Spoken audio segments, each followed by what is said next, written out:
Norite, kad apie jūsų renginį sužinotų kuo daugiau žmonių, kad jis būtų nufilmuotas HD kokybę, o transliaciją būtų galima stebėti per televizorių, kompiuterį ar mobilųjį įrenginį? Visu tuo pasirūpins 5TV.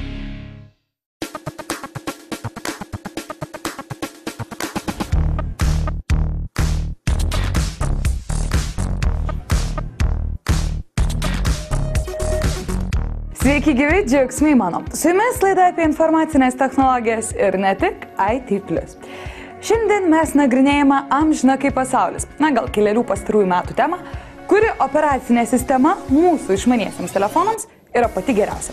Žinoma, vienos tiesos neišvesim, bet daliname skirtingomis nuomonėmis, o jūs jau atsirinkite, kuo tikėti. Taip pat kaip visuomet aktualiausios naujienos, kompiuteriniai žaidimai, interneto įdomybės. Viskas, kas geriausia ir įdomiausia šią savaitę. Pradėkime laidą. Facebook ketvirtadienį pranešė, kad galutinai naikina senas privatumo funkcijas, kurios pavyzdžiui leido pasislėpti nuo paieškos sistemų. Nuo šiol savo privatumo funkcijas galite sužinoti savo paskyroje.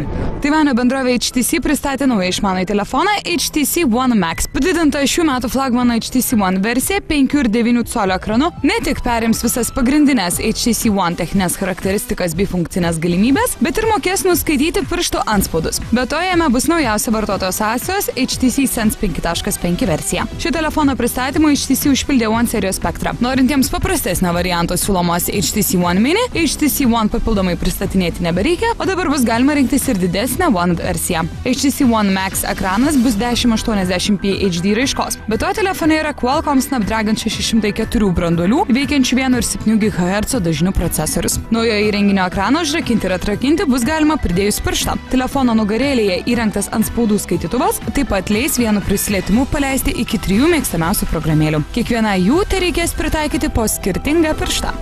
Neseniai vykusiame IBM forume 213 buvo pristatytas Lietuvos dokumentinio kino internete projektas e-kinas.lt. Nuo šiol kiekvienas besidomintis kino istorija turi galimybę peržiūrėti kino žurnalus, kronikas, vaidybinius, animacinius ir kitus filmus, neišeidamas iš namų. Internetinėme portale e-kinas.lt peržiūrai pateikiama 1000 lietuviškų dokumentinių filmų. Rengiant archyvą suskaitmeninta daugiau nei 500 km analoginės kino juostos. Tai beveik prilygsta atstumai nuo Vilniaus iki Talino. Skaitmeninis turinys saugyklose užima 250 terabaitų. Tiek užimtų 22 milijonai didelės raiškos fotografijų. Kompanija Apple pranešė, kad rugsėjo pradžioje pristatyti išmanieji telefonai iPhone 5S ir iPhone 5C jau spalio 25 dieną, tai kitą savaitę pasirodys 25 šalių prekyboje, tarp jų ir Lietuvos. Nuo spalio 22 dieną kalbama, jog Apple pristatys savo naujausią iPado modelį. Ta pačia diena spalio 22 Abu Dabyje vyksiančiame renginyje Nokia World Suomijos bendrovė gali pristatyti 3 naujus savo įrenginius – planšetofono, planšetinį kompiuterį ir nešiojamąjį telefoną. Pirmasis tai turėtų būti išmanio telefono ir planšetės hybridas. Kalbant apie planšetinį kompiuterį atskirai, buvo pasirodę žinių, kad ši Nokia planšetė naudos Windows RT operacinę sistemą, kurios atsisako vis daugiau planšečių gamintojų. Trečiasis Nokia reklamoje pavaizduotas renginys verčia galvoti apie Nokia grįžimą prie nešiojamųjų kompiuterių gamybos. Ką naujo per tiek metų Nokia sumanė pristatyti šioje srityje, sužinosime spalio 22 dieną.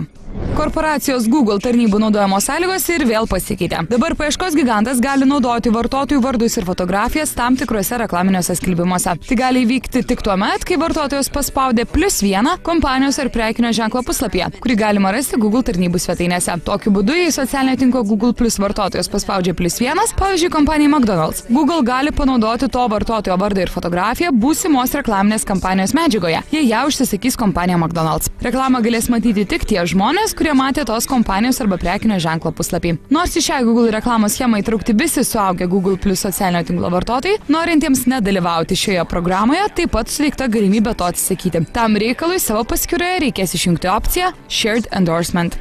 Jums dar neatsibodo pikti paukščiai? Rovija mano, kad dar ne. Gruodžio 11 dieną pasirodys naujas Angry Birds Go kartingų lenktynės Android ir iOS platformoms. Kompanija Ubisoft leido suprasti, kad Assassin's Creed 4 Black Flag pagrindinio herojaus Edvardo nuotykių pabaiga netaps paskutiniais Black Flag dalies momentais. Anonsuotas naujas DLC, kuris pasakos apie kito herojaus, Adeveilo istoriją, kuris anksčiau buvo vergas, tačiau po savo šeimininko nužudimo pabėga. Po kurio laiko jis randa prieglobstį piratų laive, bei tampa asasinu, vėliau nusprendusiu, kad laikas padėti savo likimo broliams. Kartu su DLC anonsuotas ir abonementas Season Pass, leidžiantis gauti papildomą turinį, vieno žaidėjo misijas, naujų tipų ginklus ir taip toliau. Abonementas taip pat leis tobulinti herojų laivą. Dėja, kurie abonemento kainos neįvardino, tačiau dabar jau žinoma, jog žaidėjams sutaupys 20% perkant papildomą turinį. Visai neseniai debiutavo veiksmo trileris Beyond Two Souls, prie kurio darbavosi prancūzų studija Quantic Dream. Nemažai žaidėjų tikėjosi, kad tai bus vienas iš geriausių šios studijos produktų, to paties tikėjosi ir leidėja Sony. Tačiau pirmosios apžvalgos tikrai nėra tokios, kurios nuteiktų optimistiškai. Žaidimo apžvalgoje agregatoriuje Metacritic naujasis projektas surinko 73 balus iš 100 galimų. Ir tai nėra labai žemas rodiklis. Tačiau teminės žiniasklaidos nuomonės išsiskyrė. Vienus apžvalgininkus Beyond Two Souls nudžiugino 5 iš 5, 8 iš 10. Ir čia neigiamų atsiliepimų pražydiškai nėra. Minimas ir įdomus siužetas, ir pažangių judesių technologija, atspindinti kiekvieną pagrindinės herojos veiksmo niuansą ir taip toliau. Tačiau žaidimo šedevru visiškai nelinkę laikyti eilė kitų garsių žaidimų portalų. CVG 6 iš 10, Eurogamer 6 iš 10, Edge 5 iš 10, Videogamer 4 iš 10 ir taip toliau. Pagrindiniu privalumu laikoma tik tai, kad išnaudotas visas PS3 potencialas, o aktorė vaidino įtikinamai. Tačiau visa kita tik trūkumai, ypač nuvylė interaktyvioji dalis, kuri verčia manyti, kad žaidėjas kartais apskritai nereikalingas, o žaidimo procesas gali vykti savaime. Leidėjas Square Enix publikavo pirmą žaidybinį vaizdo klipą skirtą stealth action žanro žaidimui Thief, kuris pasakoja apie gerai pažįstamą vagį Garetą. Naujame vaizdo klipe, kurį nusprendė pademonstruoti visiems serijos gerbėjams, pažįstamas ir firminė žaidimo atmosfera persmelktas vietovas. Miesto centrą vienišą miesto vidurys 1000 laikrodžio bokštą, gimtuosius Gareto namus, niūrias Town Marketo gatves ir Voldailo tiltą. Be jau minėtų tamsių vietų vaizdo klipe parodomi ir pagrindiniai žaidybinio proceso elementai, kurie būdingi nagingam vagysčiai. Prasiskverbimas, vagystė ir pabėgimas. Thief varikliuko Unreal Engine 3 pagrindu. Be to, leidėjas kiek anksčiau buvo paskelbęs, jog PC platformai bus skirtas išskirtinis leidimas Thief Master Thief Edition, kuris debutuos kartu su konsolėms skirta versija kitų metų vasario 26 dieną. Šio reportažo mintis man kilo neseniai diskusijoje prisiminus straipsnį, spaudos pranešimą, kuriame buvo skelbiama, jog Nokia išmaniųjų telefonų su Windows Phone operacinė sistema parduodame 3 kart daugiau nei iPhone. Pirmą kartą rugsėjį tą žinutę kažkaip praleidau pro akis, jau tie skaičiai 3 kart daugiau, 3 kart mažiau, kaip ir tyrimų duomenės dažniausiai būna labai siaurose ribose ir ganėtinai tendencingi. Bet po to pagalvojau, bet juk tai reiškia, kiek daug žmonių naudojasi Windows Phone operacinė sistema. Tai kodėl aš jų nepažįstu? Greit klausimynas mano draugų rate, 7 iš 10 naudojasi Android, tuo per daug nesidžiaugdami ir neliūdėdami. 2 prisiekia iOS mylėtojai ir 1, tas 1 su Windows Phone. Tad ir nusprendžiau pasigilinti į šią operacinę sistemą, juolab, kad jau kitą savaitę prabunda konkurentai. Naujoji Android 4.4, ko galime tikėtis, taip pat kaip laikosi iOS 7 praėjus keliems mėnesiams po savo debiuto. Taigi mes surengėme apklausą IT Plus paskyroje Facebook'e, kurigi mobilioji operacinė sistema yra geriausia. Ir jei atvirai, rezultatai mane nustebino. Buvau tikrai įsitikinusi, kad mano mylimiausia Android surinks daugiausiai jūsų balsų, bet taip jau atsitiko, kad tarp 3 svarbiausių iOS ir Windows Phone atitinkamai ji užėmė tik 3 vietą. Bet kodėlgi man, o ir kitiems jūsų labiausiai patinka Android? Pradėkime nuo paprasčiausių dalykų. Android galima atsisiųsti telefono dizaino temas. Esant poreikiu, galima atsisiųsti netgi iOS 7 temą. Kai Android telefoną prijungite prie kompiuterio, savo dokumentų sistemą galite matyti iš karto. Pavyzdžiui, Apple priėjimas prie failų yra sudėtingesnis. Tiesa, Windows Phone panašus. Adresų knygoje Android telefonuose kontaktai automatiškai, sujungus telefoną su socialiniais tinklais, pateikiami kartu su nuotraukomis. iOS šios funkcijos neturi. Vėlgi Windows Phone čia sutinka su Android. Android nerūpi, iš kur keliate muziką į savo įrenginį. Pavyzdžiui, iOS 7 reikalauja iTunes programėlės, lygiai taip pat kaip ir su nuotraukomis iPhotos. Google Play Store turi daugiau parinkčių negu App Store. Pavyzdžiui, iOS 7 dalintis informaciją galite tik žinutėmis, elektroniniu paštu, Twitter, Facebook ar Flickr. Android telefonuose galima dalintis informaciją bet kuria programėle, kurią įdėgėte į savo išmanųjį telefoną ir kuri gali atlikti dalinimuose sharing funkciją. O štai ką pabrėžėte jūs. Rinkčiausi Android dėl galimybės juose daug ką keisti tiek valdyme, tiek pačiam naudojime. Nesi suvaržytas ar pririštas prie tam tikrų OS galimybių. Taip sakė vienas mūsų žiūrovų. Tiesa, jau spalio 28 dieną galime sulaukti atnaujintos Android 4.4 versijos KitKat pavadinimu. Ten mums žadamas patogesnis socialinių tinklų integravimas, ilgiau veikianti baterija ir pastebėjimas ganėtinai žymaus PC Mac portalo lankytojų vertinimu, jie Android išrinko kaip pačią geriausią operacinę sistemą 2012 metais. Aš sutinku su kitais IT Plus žiūrovais ir sakau, jog Android geriausia mobilioji operacinė sistema todėl, jog jis suteikia visišką laisvę daryti ką nori ir savo įrenginį, susikurti tokį, kokį nori.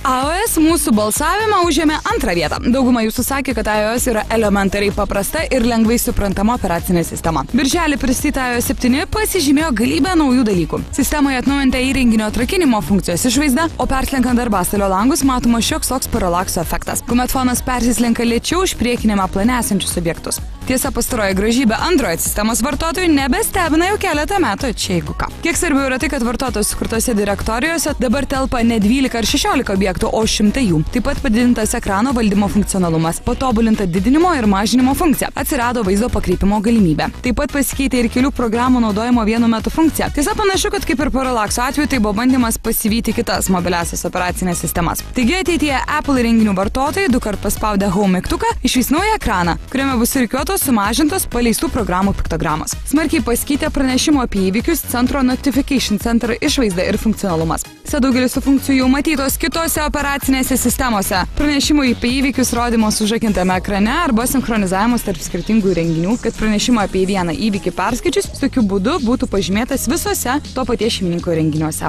iOS programėlės dabar atsinaujina automatiškai, be vartotojų kišimusi. To Apple vėlgi išmoko iš Android. Jūs sakėte. Nusteikite mokėti didesnius pinigus telefono aparatui ir taikomosioms programėlės. Ir tada galėsite džiaugtis iOS privalumais. Kai kas teigiate, kad nors iOS ir yra uždaras narvas, bet tai auksinis narvelis. Tik turėkite tam narveliui finansų. Na, o labiausiai mane nustebinęs dalykas, prisiminkite mano kalbą reportažo pristatymą, kuris buvo filmuotas prieš sužinant rezultatus. Daugiausiai jūsų gerų atsiliepimų surinko Windows Phone operacinė sistema. Kadangi aš pati esu tik žaidusi su ją, bet nesinaudojau pakankamai ilgai, nusprendžiau pasikalbinti specialistus iš Microsoft, kaip jie gina savo poziciją ir ką mano apie kitas operacinės sistemas. Jūsų dėmesiui Mantvydas Vaičiūnas. Pirmiausiai, kuo Windows Phone'as išsiskiria iš kitų operacinių sistemų, tai yra lifestyle vadinamieji. Tai būtent gyvosios plytelės lietuviškai, kurios suteikia informaciją vartotojui netidarius programėlės. Tai čia pirminė funkcija. Antrinė funkcija, kuo Windows Phone'as išsiskiria, tai yra Office'as, kuris yra itin aktualus visiems žmonėms. Jį galima ne tik peržiūrėti, bet ir redaguoti į Word, Excel, į PowerPoint. Toliau yra People Hub'as, kur iš tikrųjų labai patogu yra visiems žmonėms visus kontaktus gauti iš debesies per LinkedIn, Twitterį, Facebooką, elektroninio pašto dėžutės ir visi kontaktai yra vieno vieto. Mes galim stebėti, kas buvo, kokia buvo istorija kontaktų susirašinėjimo, galime stebėti, ką gaunam iš socialinių tinklų ir galime iš karto tam žmogui skambinti ir mums nereikia keliose vietose ieškoti kontaktų. Trečias dalykas, kurį dar galbūt išskirčiau, yra navigacija, kuri irgi visiems yra aktuali, kas vairuoja. Jinai yra nemokama. Ir pilnai palaiko visą, pavyzdžiui, Europos regioną, pilnai nemokamai gali parsisiųsti į telefoną ir offline režimu jį naudoti. Windows Phone dažnai susiduria su kritika dėl per mažo aplikacijų kiekio. Jeigu mums reikia programėlės, vis tiek mes ieškom per paiešką ir ar mums yra skirtumas, jeigu mes matom 30 ar 5 programėlės, ar ten 100. Šiuo metu mes tikrai galim pasigirti nemažą programėlių gausą tiek Lietuvos rinkoje, tiek pasaulinėje rinkoje ir galbūt yra tik keletas programėlių, kurių nėra, bet greitai jos atsiras. Kokiosgi kritikos Windows Phone sulaukia iš vartotojų ir ką atšauna Mantvydas? Tenka dažnai apsilankyti įvairiose parodose ir renginiuose Lietuvoje ir prie vartotojų dažniausiai koks būna suskundimas, kad kažko neranda kaip susikonfigūruoti, bet kai parodai, jie pasako, vau, aš nesitikėjau, kad taip lengvai galima tai padaryti. Iš programuotojų pusės kalbant, tai daugelis turi nusiskundimų, kad yra sudėtinga dirbti, kurti programėlės, nes ten eina prie vienų, kitų duomenų, bet finale gauname appsus, kurie tikrai veikia ir veikia stabiliai ir neturi kažkokių paslėptų funkcijų, kaip tarkim kitos operacinėse sistemose gali būti įvykdyta. Taip pat galbūt iš tokių juokingesnių nusiskundimų galima išskirti, kad nėra file managerio, task managerio, nes tiesiog jau nereikia. Jeigu, pavyzdžiui, programuotojas nori ten kažką daryti netradicinio, laužyti, geležį ir taip toliau, tai galbūt Androidas yra geresnis pasirinkimas. Jeigu vartotojas nori tiesiog turėti stabilų telefoną, veikiantį, gerai sukonfigūruotą ir papildant jo dieną, o ne keršijant jam pastoviai, tai rinkčiausi Windows Phone. Įdomus faktas tai, kad iOS 7 operacinė sistema labai supanašėjo su Windows Phone kažkodėl. Tiek tų karų, kaip čia kažkas komentaruose rašėte. Beje, tiems, kurie balsavote už Symbian ar MeeGo operacinės sistemas, primenu. Šių operacinių sistemų palaikymas bus nutrauktas nuo 1 kitų metų dienos. Nors jūs dar galėsite siūsti aplikacijų, kurie gauti už jas pinigų, tačiau pastarieji nebegalės atnaujinti programėlių ar įkelti jas į Ovi Store parduotuvę nuo kitų metų sausio 1 dienos. Tad, mėlieji, metas išsirinkti naują favoritą tarp mobiliųjų operacinių sistemų.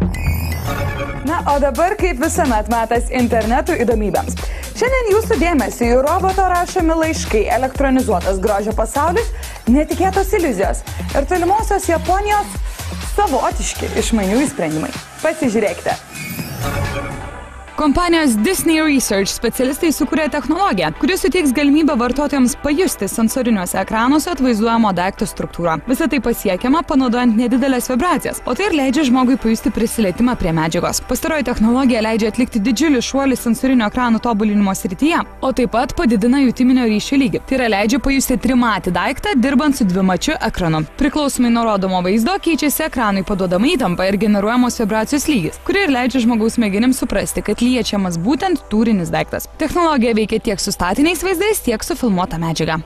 Atviruką ar laišką su pasveikinimu būtų šaunu parašyti savo ranką, bet kokiu atveju, kuo gražesnis bus užrašas, tuo geriau. Niujorke įsikūrusi kompanija BondGift šiuo atveju siūlo pasinaudoti roboto ranką. Reikia tiesiog atsisiųsti teikiamą aplikaciją ir joje parašyti, ką roboto ranka turėtų atspausdinti savo dailią rašyseną. BondGift sukurtą programą galima nemokamai atsisiųsti iš iOS platformai skirtų aplikacijų parduotuvės. Pranešime neturėtų būti daugiau nei 255 ženklai ir toks roboto ranka rašytas laiškas jums kainuos apie 13 litų. Tinkamoje vietoje ir tinkamu laiku paprastas mirktelėjimas gali pasakyti labai daug, o dabar ir gali padaryti labai daug. Šiuo atveju kalbame apie makiažo priemonės suderintas su elektronika. Katja Vega pristatė priklijuojamas blakstienas ir akių šešėlius, kuriuose yra naudojama žemos įtampos grandinė, kurie aptinka, kai kas nors mirkteli ir siunčia impulsą. Tiesiai nevalingus nano mirkčiajimus sistema nereaguoja. Taigi, savo mirkčiajimu jūs galite pakeisti aplinkos apšvietimą, galite valdyti net mažus skraidančius aparatus ar galvos apdangalus. Pasižiūrėkite.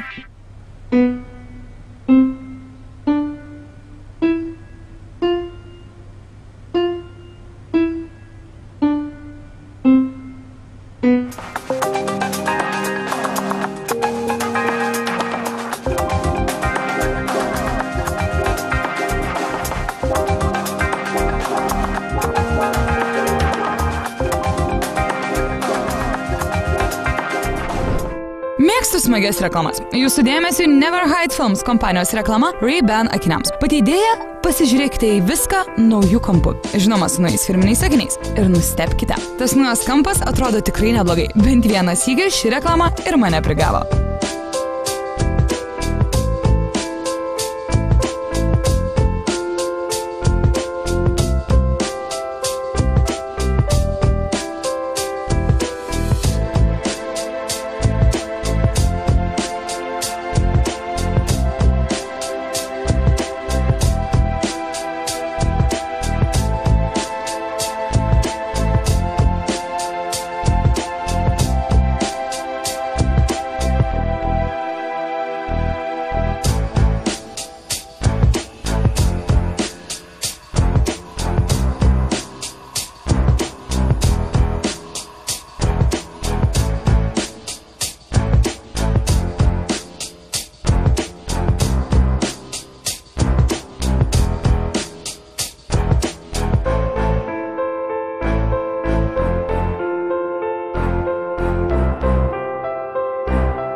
Kai tik pasirodė iPhone 5C, daug kas įdomiai ir nevienareikšmiškai vertino jo performautą dėklą. Dauguma tiesiog lygino su Crocsais. Bet va, kai kurie iš to ir įkvėpimo gavo. Pristatome žaidimą skirtą specialiai šiam modeliui. Žaistite žaidimą sujungti 4 taškus, uždėję dėklą ant savo ekrano. Žaidimas yra nemokamas, vadinasi Flipcase, galima įžaisti ir be to dėklo. Bet kur tada smagumas dingsta? Kaip ir sakiau laidos pradžioje, tolimojoje Japonijoje kartais gimsta toli nuo sveiko proto esantys sumanymai. Jūsų dėmesį, jakinukų. Tai taikomoji programėlė ir prie telefono prisitvirtinantis renginys, kuris skleidžia kvapą. Kvapai - jautiena, vištiena ar bulvių košė. Taip, išgirdote teisingai. Kam to reikia? Kai valgysite savo paprastus ryžius, vargšas studentė, arba laikysitės dietos, jums bus skleidžiamas mėsos aromatas ir taip apgaunamas jūsų skrandis. Ką aš jums sakiau? Keistai.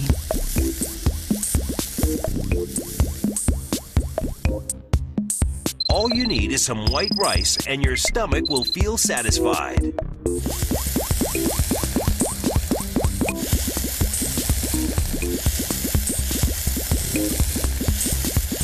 Obviously, calories are not an issue when you're dining at Hana Yakiniku. Tiek šį kartą, mėly mano. Dėkoju, kad esate kartu, kad žiūrite ir pasimatysime kitą penktadienį. Su jumis buvo Rūta, čia IT+. Puikaus jums savaitgalio.